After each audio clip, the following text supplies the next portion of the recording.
Hello everyone. आज हम उत्कर्ष small finance bank का Q3 के रिजल्ट रिव्यू करेंगे।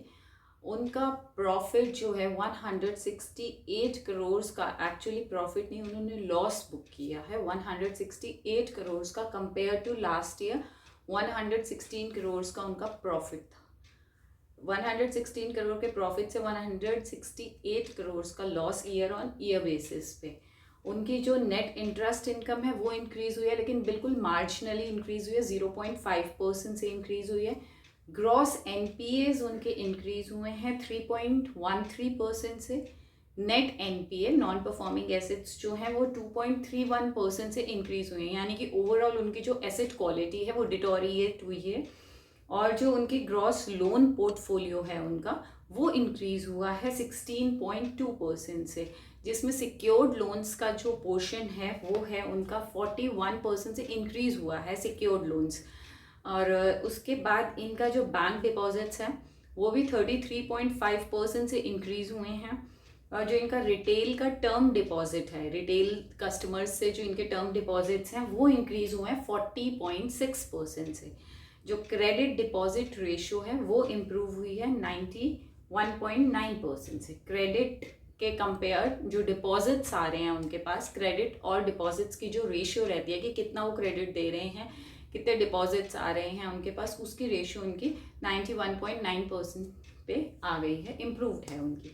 अब जो उनके एमडी और सीईओ हैं उनका कहना है कि जो गार्डरेल नॉर्म्स आए हैं जिसकी वजह से जब वो क्रेडिट दे रहे हैं, माइक्रो फाइनेंसिंग लेंडर्स जो हैं, जो स्मॉल फाइनेंस बैंक्स हैं, वो जब क्रेडिट दे रहे हैं तो उसकी जो चेकिंग है वो स्ट्रिक्ट हो गई है, जिसकी वजह से जो लोन डिसबर्समेंट्स हैं वो लास्ट क्वार्टर में कम रहे हैं। वो नवंबर में, अब उनके जो नए नॉर्म्स आए थे वो नवंबर में आए थे, जिसकी वजह से जो इनकी डिसबर्समेंट्स थी वो कम रही हैं। बट जो एमडी और सीईओ हैं इनके, गोविंद सिंह, उनका कहना है कि अब ये जो सेक्टर के लिए तो ये बहुत अच्छी बात है, क्योंकि जितना ज़्यादा होगा आपको bad loans, provisions for bad loan वो कम रखनी पड़ेंगी जितनी ज़्यादा चेकिंग होगी। तो उन्होंने वही बोला कि जो ओवरऑल सेक्टर के लिए तो ये पॉजिटिव है, लेकिन उसका जो रिजल्ट है वो हमें फ्यूचर में, कमिंग फ्यूचर में दिखेगा। अभी एकदम से जब नॉर्म्स आए थे तो उसका रिजल्ट, जो उसका आउटकम था वो स्मॉल फाइनेंस बैंक्स के लिए इतना अच्छा नहीं रहा। तो ओवरऑल भी अगर आप देखेंगे, मोस्टली सभी स्मॉल फाइनेंस बैंक्स जो एनबीएफसीज हैं या स्मॉल फाइनेंस बैंक्स जो माइक्रो फाइनेंसिंग में डील करते हैं, माइक्रो फाइनेंसेस देते हैं, उन सब का Q3 का रिजल्ट इम्पैक्टेड रहा है।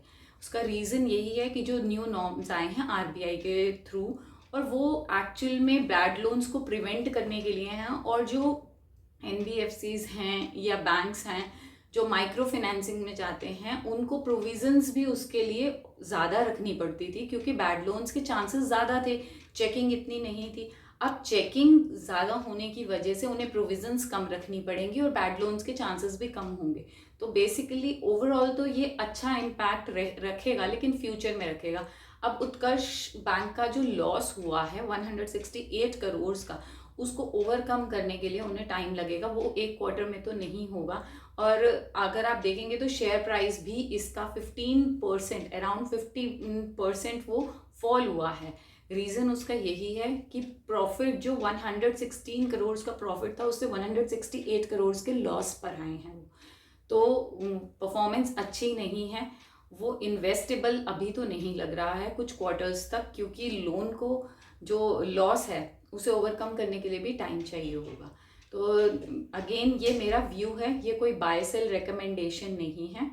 एंड अगर आपको ये अच्छा लगा है, इसका रिव्यू या मेरी वीडियोस अच्छी लगती हैं तो प्लीज़ सब्सक्राइब कीजिए। और किसी और का अगर आप चाहते हैं कि मैं रिजल्ट रिव्यू करूं तो प्लीज़ कमेंट कीजिए, शेयर कीजिए। Thank you for watching.